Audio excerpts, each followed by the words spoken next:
All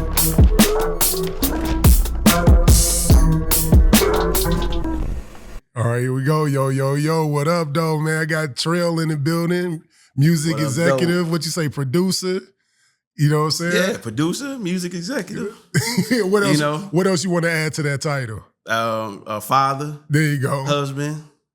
Man of God. I'll put that. Which one is more important first, the father or the husband? Oh man, that's a good question. Yeah, my wife said it right there. That's a good question. Don't worry, it's gonna get worse. Husband is most important, and then a father. Yeah. That's what's up, man. And being married, like, does your wife obey you? Does she obey me? Yeah, does she obey you? We obey each other. But does she obey you? Oh yeah. I mean, obey is a strong word, but it is. Yeah, obey is a strong word. But she respects me. But does she obey you? Yeah, she obeys. She obey you. Cool. That's good. Give me into the word. Yeah. You know what I'm saying? There you go. You the alpha male. You know what I'm saying? I thought you was about the beta. You know, it's tough. But no, man.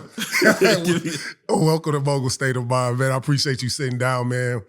It's amazing to kind of, to hear your journey. I want to take people down through there because, you being a producer, doing your thing, and then, unfortunately, you had to go away to kind of put a halt in you, and you was having momentum. So I want to take down through that journey. So tell me, from Joy Road, Westside Detroit, man, what was your upbringing like? Oh man, growing up in Detroit on Joy Road, man, it's a tough journey because I mean we didn't have a whole lot of money growing up. Yeah. That neighborhood can trick you. Joy Road in Southfield. Yeah. That neighborhood can trick you. You'll drive through there back then. Today, no. Today, you know what it is today. But back when we were growing up, it looks was deceiving. Yeah.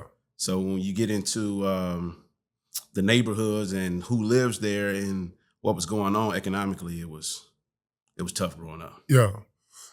At what point did you start getting into music? Like, what was your draw to it? Oh, I got into music way later in life. I got into music in 2001. Yeah. I believe. And, hip hop, we all grew up on hip hop. Yeah. So hip hop was just a part of life, part of culture. But growing up, when did I start to like to do music? It wasn't until my cousins and one of our good friends, which later on they'll become my co-defendants, they rap. Yeah. So they were looking for somebody to do beats. And so I'm sitting there with them one day and they were rapping, we listening to beats, and he's like, man, how hard could it be? Yeah. So we went to the Guitar Center, bought a bunch of equipment, and we ended up finding out how hard it was. Quick question. Getting to the beats and all that stuff, but you, not only were you a producer, you worked at the plant. Yeah. And you were selling dope. And I sold dope. So give me this dynamic. I'm the average Detroiter, right? So I started working at the plant 18. My uncle was in the union, and it was one of his goals in life to get all the kids around our age at the time to get us in the plant, in the family. Yeah, that's some good money. And so he was a man of his word, and he got us in the plant. I hated it initially because I was selling drugs. I didn't want to go to work. Yeah. But I was forced. So my mom said, yeah, your uncle said you're going to work. So I just kind of use it to my advantage, selling drugs and going to work. So when you say selling, what were you selling? I was selling cocaine, crack, weed at one point early on. Yeah. Who put you on? Or how do you get on? Well, in the neighborhood, everybody sold drugs. All my friends sold drugs. Rook already told us he was giving everybody weed. Everybody was copping for him. Is that true? I don't know if I copped no weed from Rook before. I don't know if I copped any weed from Rook before. Maybe through somebody. I don't know. But it wasn't nobody in particular who kind of put us on.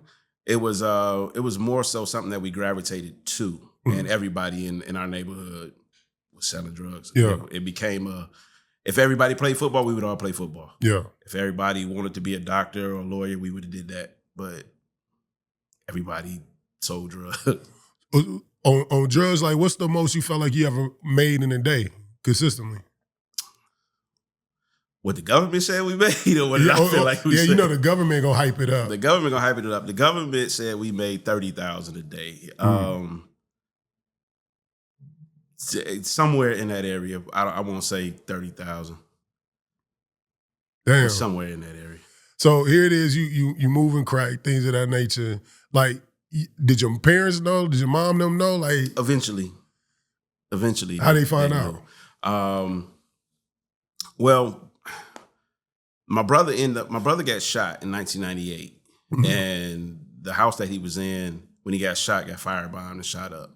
Damn. So when we took him to the hospital that night, you know, my mother was kind of like, what happened? What's going on? And she eventually found out it was a crack house that got firebombed and shot up. So, oh man. So that's how she found out that we were involved. And that was 98. So okay. So here it is.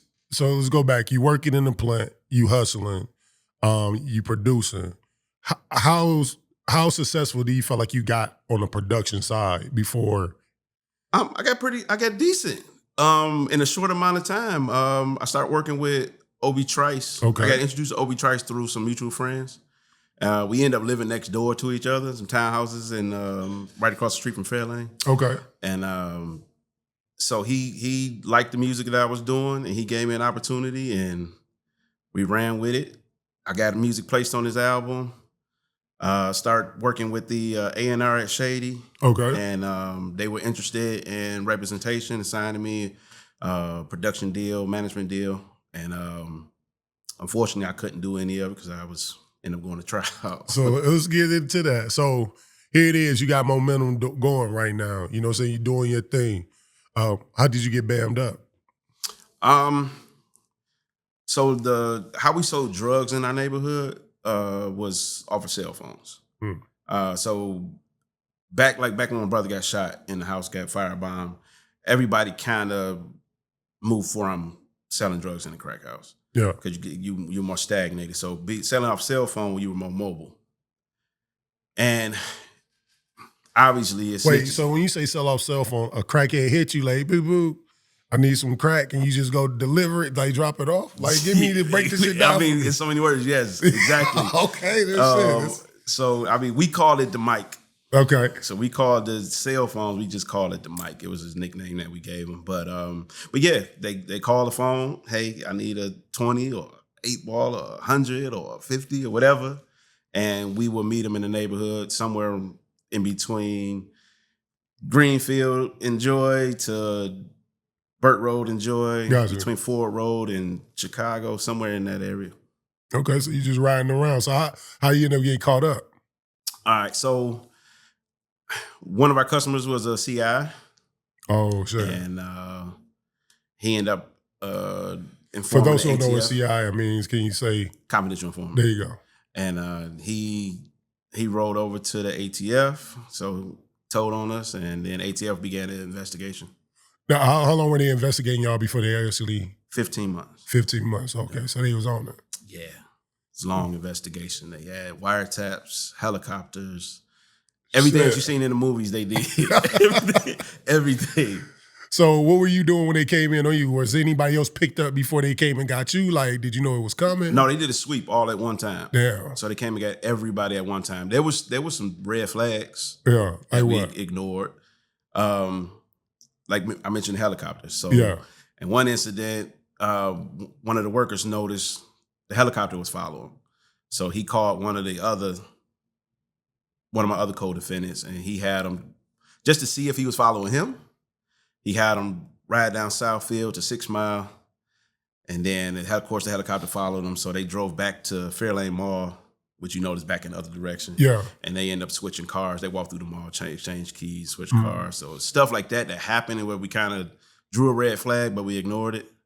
And then it was a couple houses got raided, a couple spots got raided. That was we were holding drugs at. And the feds came up with wild stories of what was going on to kind of throw us off. Yeah. One in particular was when they raided the townhouse, they said that it was they were raiding it because of terrorists.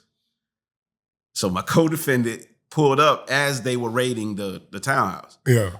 So when he came to the door, they snatched him in and threw a blanket over his head.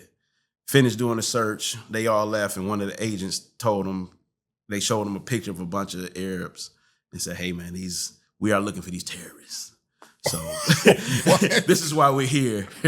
And so we found drugs and we found guns here, but that's not why we were here. We were here for this. So we can't leave we can't leave the guns, we can't leave the drugs, but this is why we're here.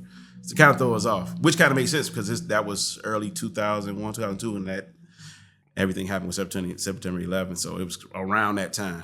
Yeah. So it kind of made sense. So when they come, they do the sweep. How many of y'all get indicted? I think it was 20 of us. 20 of y'all. Yeah, 20 altogether. I mean, so one co-defendant, anybody else snitched or? Yeah. We had some, one of my co-defendants got on the stand on me and she cooperated.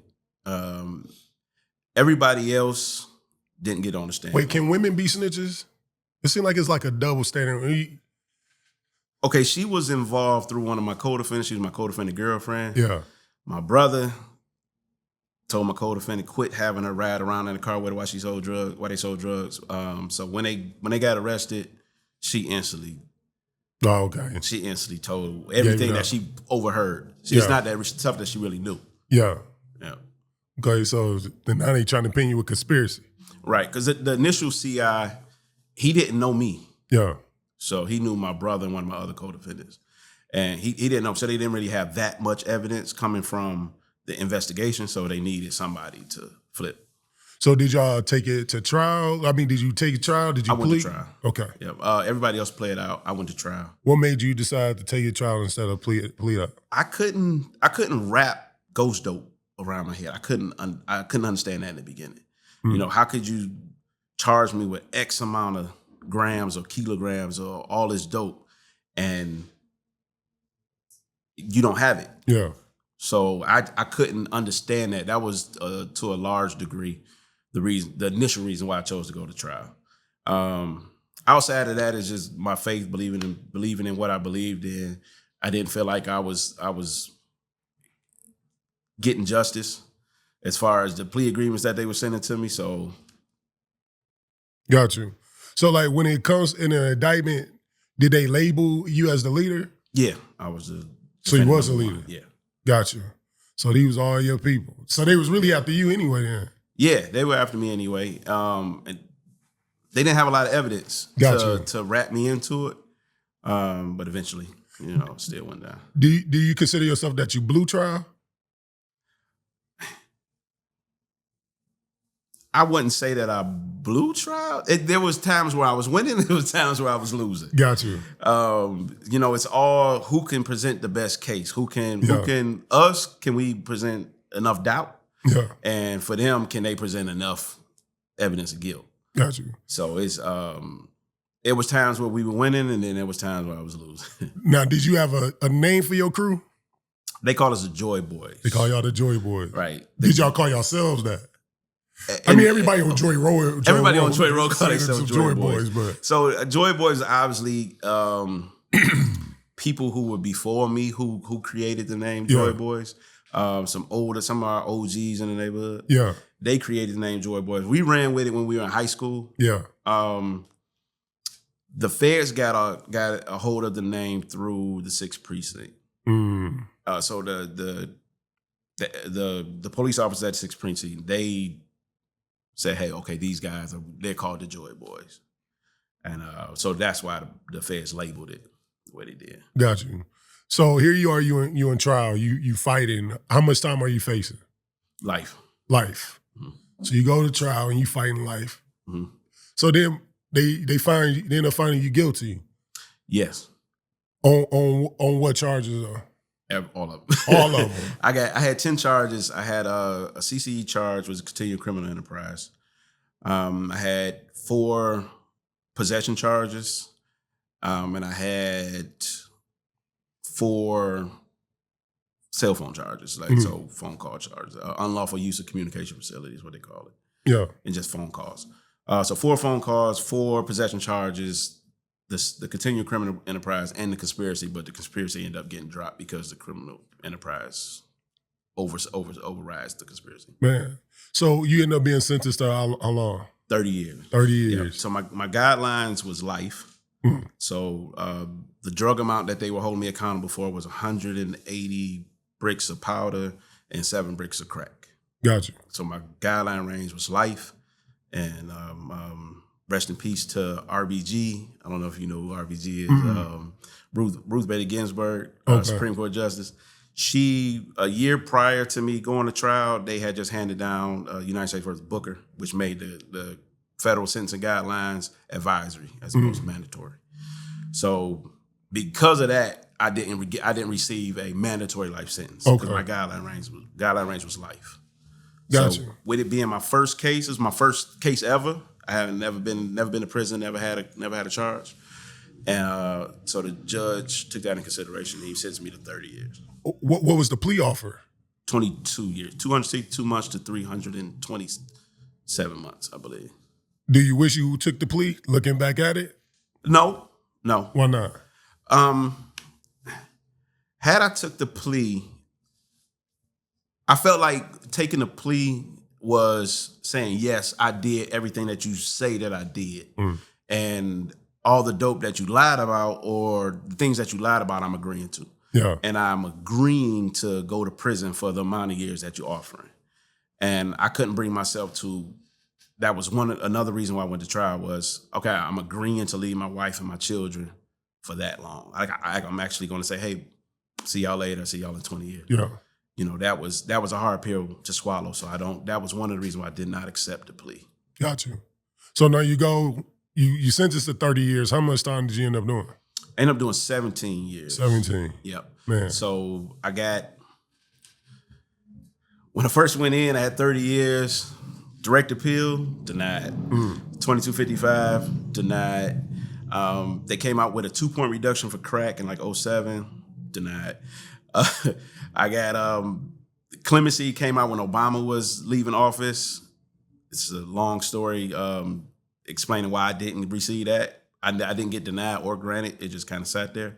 Oh, man. It wasn't until another 2-point reduction, all drugs -2, that took 3 years off my sentence.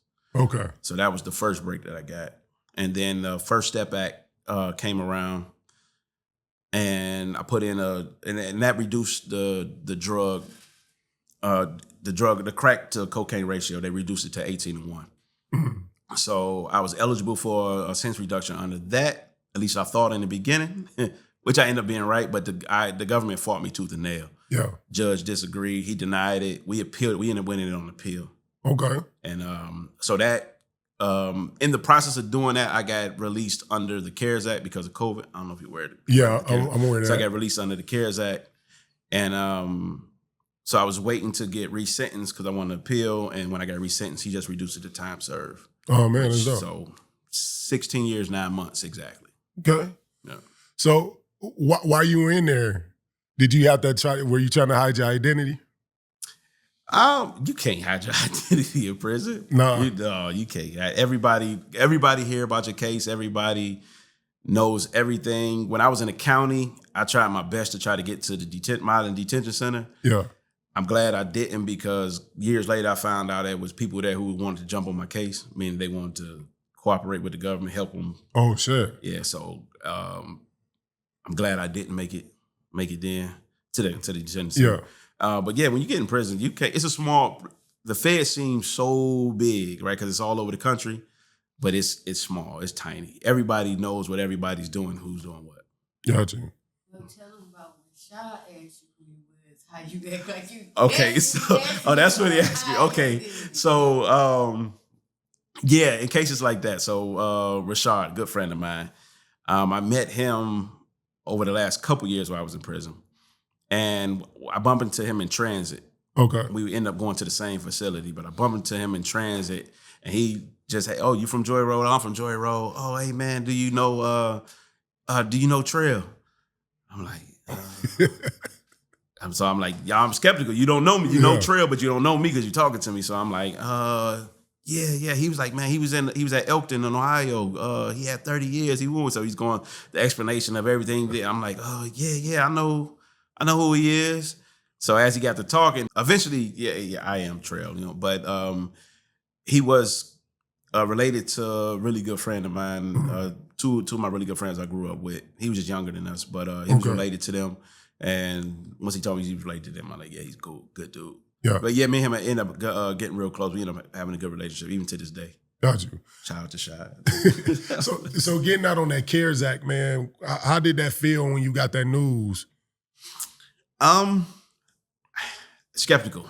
Yeah. Because it's a long process to getting it. You know, they'll tell you, oh, you're eligible, we're gonna put you in for it, but they're gonna drag you. And you keep asking questions, and your case manager drag you on giving you any answers of when you're gonna get it. Yeah. But when I finally got the date, I think that's when it became surreal. When they finally told me what day I was being released. I got you. Okay. So now you out, you back in civilization and things of that nature, man. Do you start getting back in, picking up the music again, the production? You start scoring with Cheddar Boy Films and things of that nature. How you link up with Rook? So Rook was somebody we knew growing up. Me and him wasn't hanging out before I got locked up, but everybody kind of knew each other or knew about each other. Yeah. And one of my other good friends, which is kind of the story of my journey right now. A lot of people has lifted me up, kind of helped me out. So a good friend of mine named Black Fines, he put in a call to Rook. Because Rook was looking for somebody to score some films for him. Yeah. And put me on the phone with him. So it's been up ever since then. Got you. Have you linked back? Well, like Obi, is he still doing music? He seems like he just Not Obi's still doing music. He was just on tour. Okay. He been doing spot dates, and then he went on tour with Snoop. Snoop was doing some overseas stuff. Okay. But yeah, I reached out to him since I've been home. We talked, we communicated. Are you having so everything is good now? You don't have any restrictions or nothing like that? I'm still on supervised release. Okay. Hopefully I'll be off of that in the next year or so. Got you. Because that same thing Southwest T kind of. Yes, he's still under the CARES Act. So I was still under those restrictions for the first about 6 months I was out. Gotcha. Until my sentence was reduced to time served. Okay. So yeah, those restrictions crazy. You ankle bracelet, you got a phone that's monitoring you and everything. So man, yeah, that was tough. So what else you got going on right now that people should look out for? Like what you doing? I'm doing music, as much music as possible. Besides the movies that I've scored, I score Off the Porch for Cheddar Boy Films. I score 5 Minutes for Cheddar Boys Films. I'm scoring Outside, which will be premiering next month. Okay. I got beats that I've been working on for a bunch of different artists. Can't really name them, but they don't want to, everybody want to hush about what they doing. But quite a few guys in the city that you'll see coming up. Working on some stuff with a good friend of mine, put me with Big Sean, so I'm working on some stuff for them. Oh, that's hard. So hopefully some of that stuff will get placed and we get a release on that soon. Okay, well, I tell you what, man, hell of a story, hell of a journey, bro. I hope your road to, I don't even want to say road to redemption, but your road continue to exceed where you was on your way to before you went in, man. Appreciate that, man. It's a blessing. I receive that. You know what I'm saying? Do you still be throwing out Joy Road? Every now and then, man. Yeah, every now and then. Hey. Every now and then, man. Every now and then. Hey, man, with Trell, bro, I appreciate you sitting down with me, man. And if you ever want to sit with me again, bro, hit me up. I'd love to have you. Oh, yeah, man. As soon as I got something on the floor, something else, man, I'm going to sit down and chop it up with you. Yes, sir. We're probably looking to do documentary or a docuseries on the whole case. So, okay. That should be in the works maybe this summer. Okay. Joy Boys, that's what it's going to be called. Joy Boys. Unofficially. Yeah, Joy there you Boys. go. All right, man. Well, until we meet again. All right, man. Appreciate you. Peace.